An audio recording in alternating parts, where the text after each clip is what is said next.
everyone. Hope you're all doing okay. So this morning I wanted to bring something a bit different. Now, you know from the Marks' house that we've had film reviews, we've had music reviews, we've had DJ Justin, as Richard writes, going through various songs. And I was thinking over all the devotions, I thought, well, we haven't had any book reviews.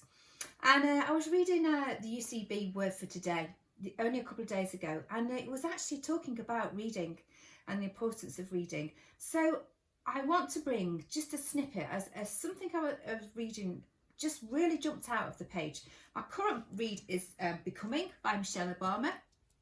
Okay, and I love autobiographies like this because I love to have a little bit of insight into people's worlds that are totally different.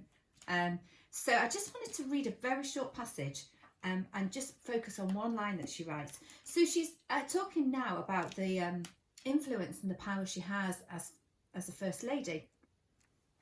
And the realisation that she can harness this for good. And she writes, a First Lady's power is a curious thing, as soft and undefined as the role itself, and yet I was learning to harness it. I had no executive authority. I didn't command troops or engage in any formal diplomacy. Tradition called for me to provide a kind of gentle light, flattering the president with my devotion, flattering the nation primarily, but not challenging it. I was beginning to see, though, that wielded carefully, the light was more powerful than that. I had influence in the form of being something of a curiosity, a black First Lady, a professional woman, a mother of young kids. People seemed to want to dial into my clothes, my shoes and my hairstyles, and they also had to see me in the context of where I was and why. I was learning how to connect my message to my image, and in this way I could direct the American gaze. So it was a revelation, all of this, and with my soft power I was finding I could be strong. If reporters and television cameras wanted to follow me, then I'm going to go and take them places.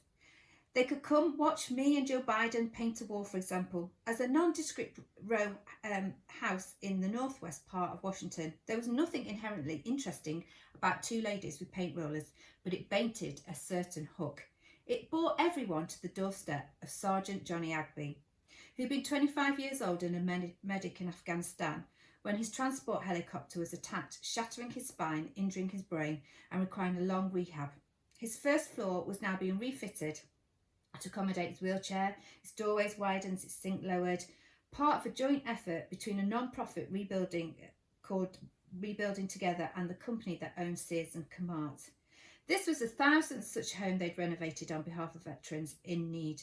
The cameras caught all of it. The soldier, his house, the goodwill and energy that had been poured in. The reporters interviewed not just me and Jill, but Sergeant Agby and the folks who'd done the real work. For me, this was how it should be. The gaze belonged here. And friends, it was just that last sentence that Michelle uses. She realised where the gaze belonged. She didn't want the light on herself. The gaze belonged for her at this moment on this gentleman who had been through so much. And she recognised the power that she had and the ability to shift the gaze. And I just want to encourage you this morning. Where does the gaze belong in your life? Have we got to a point where actually the gaze and the spotlight is on ourselves? Often that can be portrayed in social media significantly, and I think we really need to be careful. Because my friend, I just want to challenge us, the gaze doesn't belong on ourselves. Let's not be introverted and self-centered, but let's put the gaze on Jesus. In Philippians 4, this is what it says about how our minds, we should meditate on, how our minds should be. It says this, don't be pulled in different directions or worried about a thing. Be saturated in prayer throughout each day, offering your faith-filled requests before God with overflowing gratitude. Tell him every detail of your life. Then God's wonderful peace that transcends human understanding will make answers known to you through Jesus Christ. So keep your thoughts continually fixed on all that is authentic and real, honourable and admirable, beautiful and respectful, pure and holy, merciful and kind. And fasten your thoughts on every glorious work of God, praising him always. My friend, I want you to just think about the gaze. Where does the gaze belong in your life? Does it belong on yourself, or are you meditating on the word? Are you fixing the gaze on Jesus? Do promote Jesus every time you can. So bless you. I hope that's encouraged you. Look forward to the next book review by somebody. See you soon. Bye.